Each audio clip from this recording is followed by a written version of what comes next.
Welcome back to my YouTube channel MLT learning zone में आप सबका फिर से स्वागत है। तो ये हमारा रहने वाला है बायोकेमिस्ट्री का लेक्चर नंबर 3, जिसमें आज हम लोग जानेंगे जो इंस्ट्रूमेंट होता है उसका हम लोग केयर कैसे करते हैं, मेंटेनेंस कैसे करते हैं, उसका यूज क्या होता है, इसके बारे में आज हम लोग जानेंगे। तो हम लोग सबसे पहले जानेंगे जो लेबोरेटरी में जो कॉमन इंस्ट्रूमेंट होता है उसका यूज कैसे करते हैं, उसका मेंटेनेंस कैसे करते हैं, ये सब हम लोग जानेंगे। तो चलिए वीडियो को स्टार्ट करते हैं। स्टार्ट करने से पहले अगर आप हमारे चैनल में नए हो तो चैनल को सब्सक्राइब करो और अपने दोस्तों के साथ शेयर करो। तो सबसे पहला इंस्ट्रूमेंट है हमारा सेंट्रीफ्यूज, जो कि आप लैब में यूज किए होंगे। सेंट्रीफ्यूज के बारे में हम लोग जानते हैं, इसका केयर कैसे करते हैं, इसका मेंटेनेंस कैसे करते हैं, उसको जानते हैं। तो ये रहा हमारा सेंट्रीफ्यूज मशीन, जो आपको दिख रहा होगा। ऐसे होता है सेंट्रीफ्यूज मशीन। छोटा भी आता है, बड़ा भी आता है। जैसे छोटा में होता है कि आप कम सैंपल को सेंट्रीफ्यूज कर सकते हो, और बड़ा में आता है कि जो नंबर ऑफ सैंपल ज़्यादा आप लगा सकते हो सेंट्रीफ्यूज में। तो चलिए देखते हैं। ये देखिए, ये रहा आपका छोटा वाला मशीन। इसमें जो सैंपल है इसमें कम है, और आपको ऊपर दिखेगा इसमें जो सैंपल इसमें ज़्यादा लगा सकते हैं। ऐसे ऐसे आता है मशीन। तो हम लोग देखते हैं सेंट्रीफ्यूज का यूज। तो a centrifuge is use to separate components of liquids based on density by spinning at high speed. Use करते हैं हम लोग इसको सेपरेट करने के लिए कंपोनेंट्स को बेस्ड ऑन डेंसिटी, उसका डेंसिटी के बेस्ड पे by spinning at high speed. जो सेंट्रीफ्यूज होता है वो स्पीड से घूमता है और उसको वो अलग करता है अकॉर्डिंग टू डेंसिटी। जिसका डेंसिटी ज़्यादा रहेगा वो नीचे मिलेगा, जिसका कम रहेगा वो ऊपर मिलेगा, उसके हिसाब से वो सेपरेट करता है। इसका हिंदी एक्सप्लेनेशन हम लोग देखते हैं। सेंट्रीफ्यूज का उपयोग तरल पदार्थों के विभिन्न भागों को उनकी घनत्व डेंसिटी के आधार पर अलग करने के लिए किया जाता है। सीधा सीधी जान जाए कि हम लोग सेंट्रीफ्यूज क्यों करते हैं, उसको सेपरेट करने के लिए according to density. Common usages, मुख्य उपयोग, सेपरेशन सीरम प्लाज्मा, सीरम और प्लाज्मा को सेपरेट करने के लिए from blood, separation of precipitates from solution, घोल से ठोस कण प्रेसिपिटेट अलग करना के लिए हम लोग यूज करते हैं। यूरिन सेडिमेंट, जो यूरिन में हमारा सेडिमेंट रहता है उसको अलग करने के लिए preparation of sample for biochemical test. Biochemical test को परफॉर्म करने के लिए हम लोग सैंपल को प्रिपेयर करते हैं। और आ गया इसका केयर। और तो आगे हम लोग जानेंगे केयर ऑफ सेंट्रीफ्यूज। सेंट्रीफ्यूज का केयर हम लोग कैसे करेंगे। केयर ऑफ सेंट्रीफ्यूज, इसका देखभाल। Proper care increase machine life and ensure accurate result. जो प्रॉपर केयर होता है वो मशीन का लाइफ को बढ़ाता है और एक्यूरेट रिजल्ट देता है। तो इसका डेली केयर में क्या क्या हम लोग देखेंगे। तो डेली केयर में ऑलवेज हम लोग बैलेंस ट्यूब को रखेंगे। कोई भी हम लोग रनिंग कर रहे हैं तो ट्यूब को बैलेंस करके लगाएंगे, ये नहीं कि एक तरफ लगाएं एक तरफ नहीं लगाएं। दूसरा है use equal volume in opposite tubes. जो अपोजिट ट्यूब रहेगा उसमें इक्वल वॉल्यूम होना चाहिए। उसके बाद close the lead proper before starting, मतलब स्टार्ट करने से पहले प्रॉपर लीड को बंद करना है। उसके बाद do not open lead until rotor stop completely. जब तक से हम लोग का सेंट्रीफ्यूज घूम रहा है तो जब तक से रुक ना जाए तब तक से ओपन नहीं करना है। उसके बाद है क्लीन स्पिल्स इमीडिएटली, गिरे हुए नमूनों को तुरंत साफ करें। कुछ भी चीज़ अगर आपको गंदा दिख रहा हो, कुछ भी चीज़ गिरा हुआ दिख रहा हो सेंट्रीफ्यूज के अंदर, तो आप उसको तुरंत साफ करो।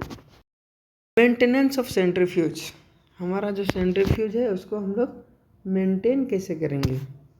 सेंट्रीफ्यूज का रख रखाव, चलिए आगे देखते हैं। Maintenance, regular maintenance keeps the centrifuge safe and accurate.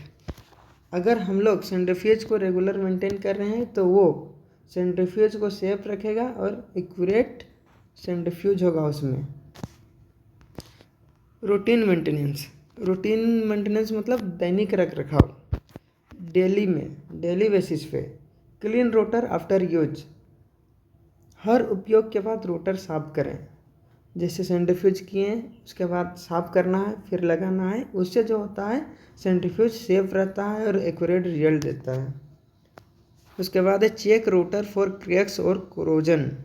दरार या जंग की जांच करें। अगर कहीं कुछ दरार आया है उसमें, चाहे जंग लग रहा हो, तो उसको जांच करो।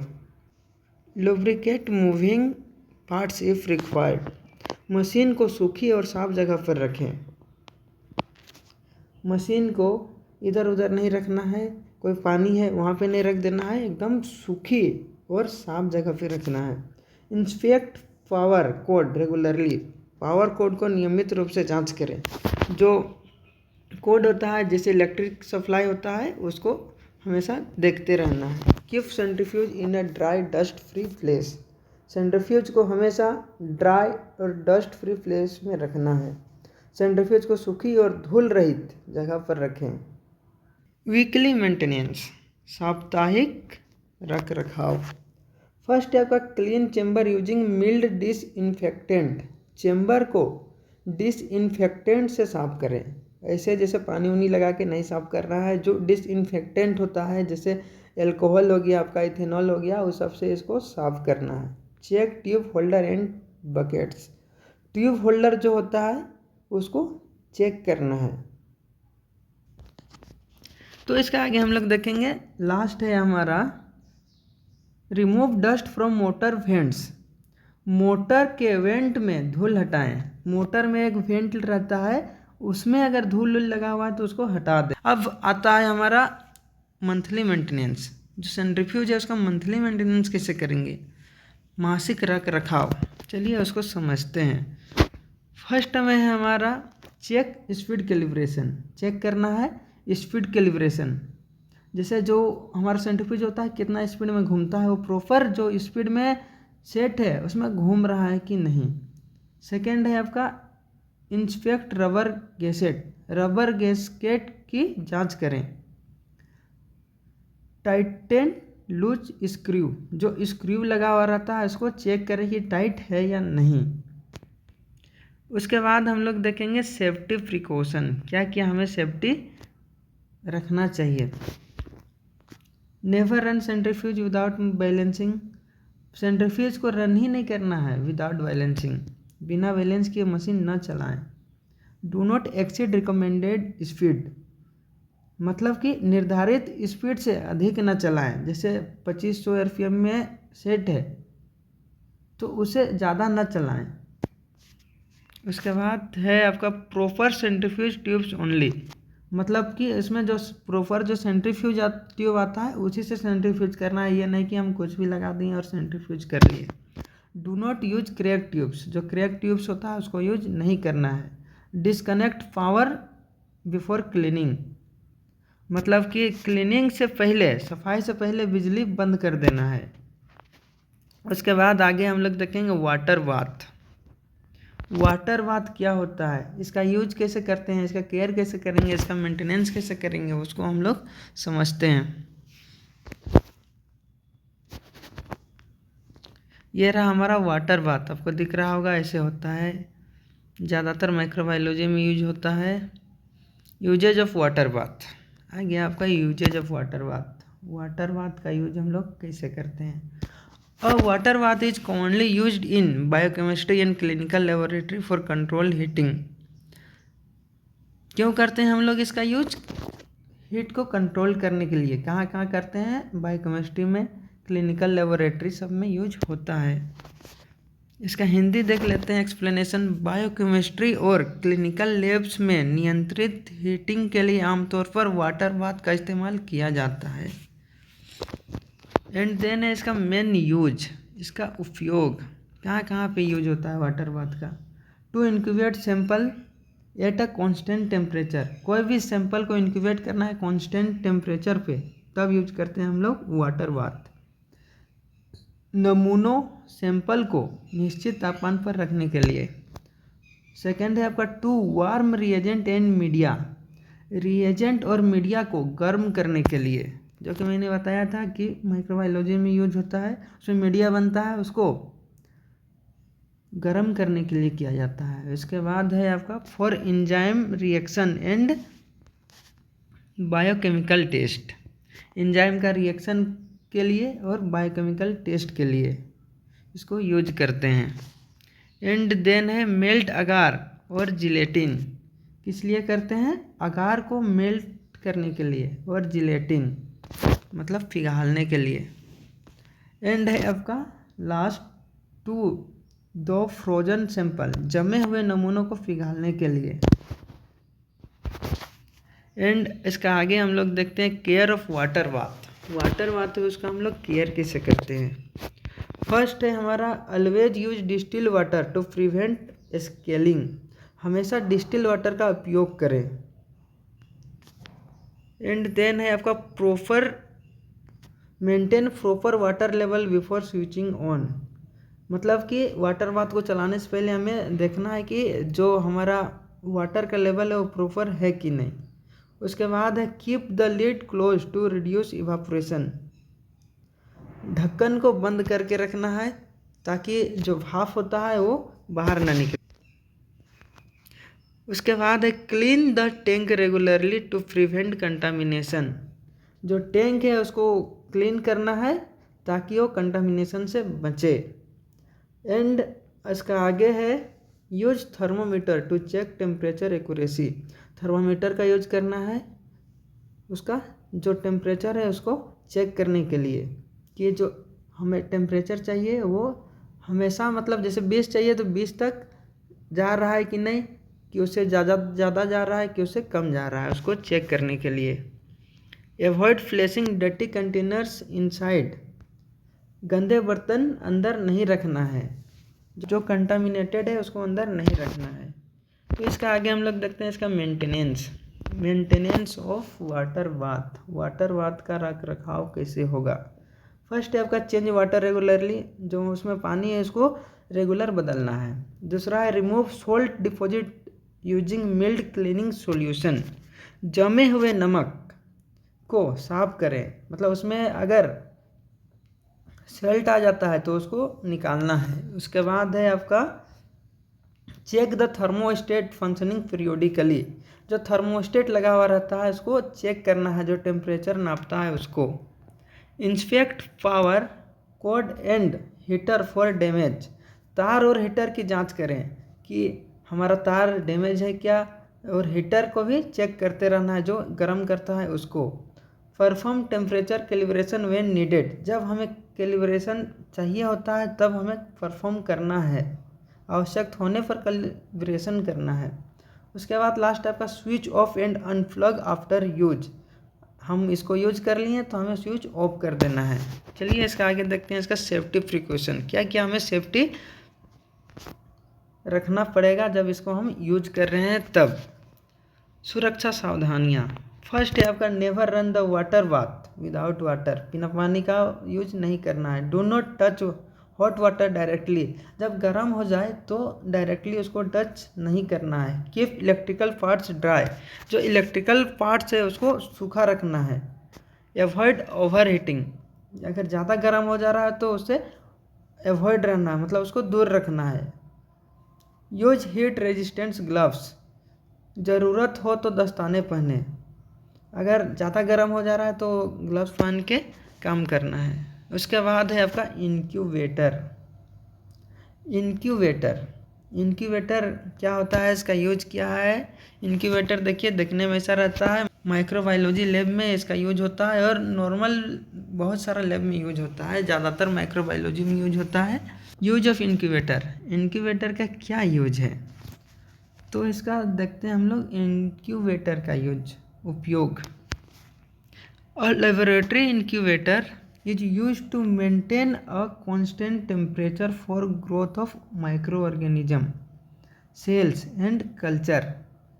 ये क्या करता है, मेंटेन करता है कांस्टेंट टेम्परेचर को, जैसे 50 चाहिए तो 50 ही में वो रखता है। For growth of micro organism, जो माइक्रो ऑर्गेनिज्म रहता है उसका ग्रो के लिए, सेल्स का ग्रो के लिए और कल्चर्स का ग्रो के लिए। It provide a control environment required for biological reaction, जो बायोलॉजिकल रिएक्शन होता है उसके लिए ये कंट्रोल मतलब वेल बीइंग एक इन्वायरमेंट जनरेट करता है। उसका आगे हम लोग देखते हैं इसका हिंदी में एक्सप्लेनेशन क्या बोलता है। इंक्यूबेटर का उपयोग सूक्ष्म जीवों मतलब माइक्रो ऑर्गेनिज्म और कोशिकाओं की वृद्धि के लिए निश्चित तापमान बनाए रखने में किया जाता है। मतलब वही है कि जो कांस्टेंट टेम्परेचर देने के लिए इसका यूज करते हैं हम लोग इंक्यूबेटर का। इसका आगे है मेन यूजेज। इसका मेन यूज क्या क्या है। फर्स्ट है आपका मेंटेन कांस्टेंट टेम्परेचर यूजुअली 35 से 37 डिग्री सेल्सियस। सेकेंड है grow of bacteria and micro organism, bacteria और माइक्रो ऑर्गेनिज्म को ग्रो करने के लिए। उसके बाद है incubation of culture media plates, जो कल्चर मीडिया प्लेट्स होता है उसको इंक्यूबेट करने के लिए हम लोग यूज करते हैं इंक्यूबेटर का। उसके बाद है cell culture and biochemical reaction, cell का कल्चर करने के लिए एंड बायोकेमिकल रिएक्शन को परफॉर्म करने के लिए। उसके बाद storage of sample at specific temperature, मतलब कि एक स्पेसिफिक टेम्परेचर में रखने के लिए सैंपल को यूज करते हैं। उसके बाद है केयर ऑफ इंक्यूबेटर, इंक्यूबेटर का हम लोग केयर कैसे करेंगे। Proper care ensure accurate temperature control and long equipment line, मतलब कि अगर हम प्रॉपर केयर करते हैं तो जो हमारा इंक्यूबेटर है उसका लाइफ भी बढ़ेगा और एक्यूरेट काम भी करेगा। सही देखभाल इसका कार्य सही करता है और इसकी आयु बढ़ाती है। उसके बाद फर्स्ट देखते हैं हमें keep incubator clean and dust free, incubator है उसको साफ रखना है और डस्ट फ्री रखना है। डू नॉट ओवरलोड सेल्व्स, अधिक तापमान ओवरलोड ना करें, जैसे 35 to 37 कांस्टेंट है तो उससे ज़्यादा ना करें। Always check temperature before use, use करने से पहले टेम्परेचर चेक करना है कितना टेम्परेचर है। Keep door close to maintain temperature, दरवाज़ा को बंद रखना है ताकि जो टेम्परेचर है वो मेंटेन हो। क्लीन स्पिल्स इमीडिएटली, गिरा हुआ पदार्थ तुरंत हटाना है, वहाँ छोड़ना नहीं है। Use proper power supply, proper power supply देना है, सही बिजली सप्लाई करना है।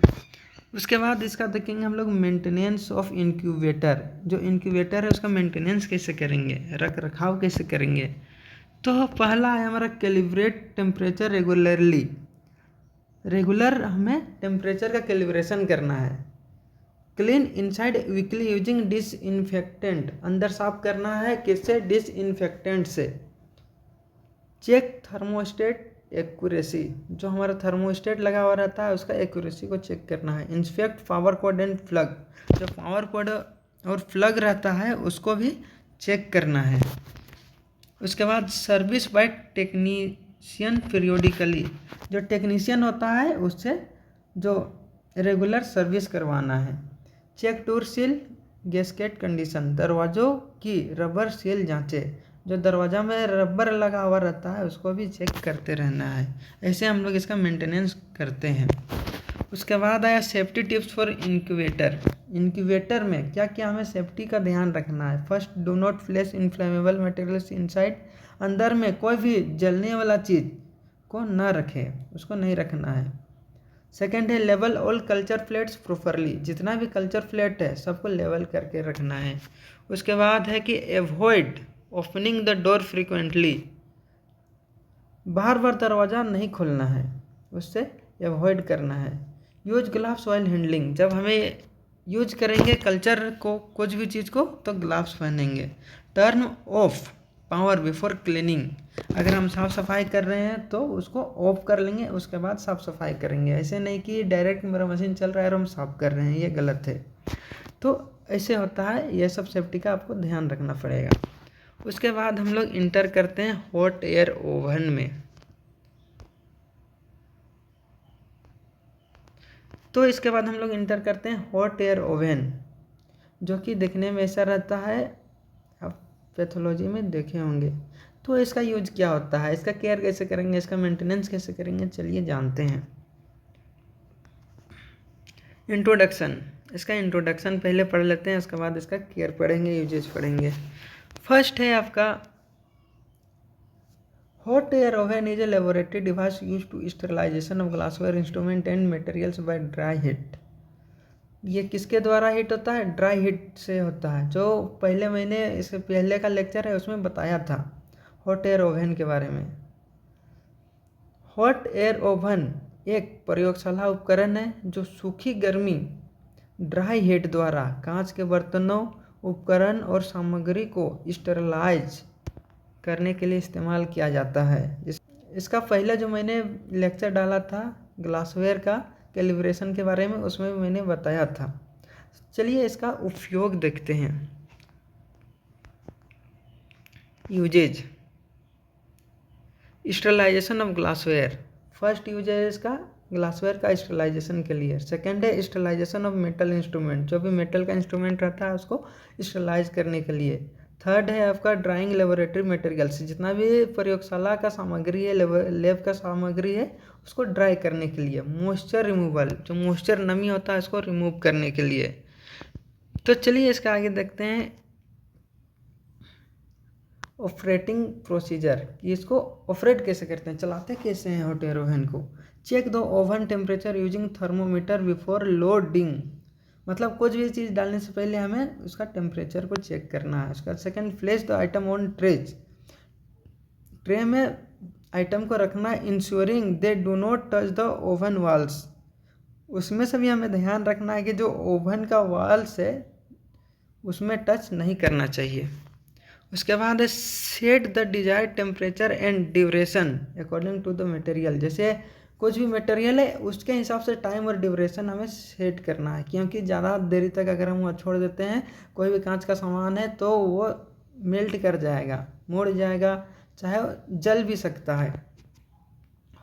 Allow the oven to preheat before placing item, वस्तुओं रखने से पहले ओवन को प्री हीट होने दें, मतलब थोड़ा सा पहले से हीट होने दें, डायरेक्ट ना रखें। After sterilization cool the item inside the oven to avoid burns, निष्फल के बाद, मतलब कि स्टेरलाइजेशन के बाद कूल द आइटम, जलन से बचने के लिए वस्तुओं को ओवन में ही ठंडा होने दें, मतलब कि ऐसा ही ठंडा होने दें।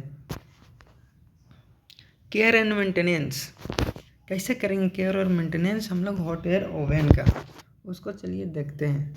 रेगुलर क्लीनिंग करना है, clean the tray and interior with milk detergent and water, किससे करना है हम लोग को, डिटर्जेंट से, और मिल्क डिटर्जेंट एंड वाटर से हमें साफ करना है। चेक टेम्परेचर, टेम्परेचर हमें चेक करना है।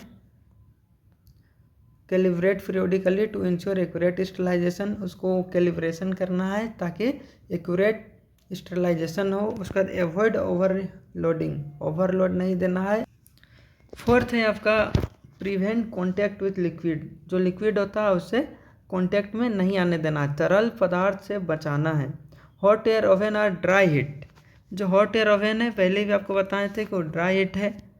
Sterilisation, do not for water inside, उसके अंदर पानी नहीं हमें डालना है। प्रॉपर शट डाउन करना है, सही तरीके से बंद करना है। Turn off the oven and unplug after use, मतलब यूज कर लिए उसके बाद उसको सही से बंद करना है। इट कूल बिफोर क्लीनिंग, जब तक से उपयोग के बाद आवेदन बंद करें और प्लग निकालें, सफाई से पहले ठंडा होने दें। अगर हमें इसका सफाई करना है तो उससे पहले जो हमारा इंक्यूबेटर है उसको ठंडा होने दें, उसके बाद उसका सफाई करें। उसके बाद सेफ्टी प्रिकॉशन, क्या क्या सेफ्टी हमें ध्यान रखना है जब हम हॉट एयर ओवन यूज कर रहे हैं तब। Always wear heat resistant gloves while handling hot trays, गर्म ट्रे संभालते समय हीट रेजिस्टेंस ग्लव्स पहने। अगर कोई भी गर्म ट्रे को हम लोग हैंडल कर रहे हैं तो हमें ग्लव्स पहनना है। Avoid touching the heating element directly, heating element को टच डायरेक्टली नहीं करना है। Ensure proper ventilation in the lab, प्रयोगशाला में उचित वेंटिलेशन सुनिश्चित करें। Thank you.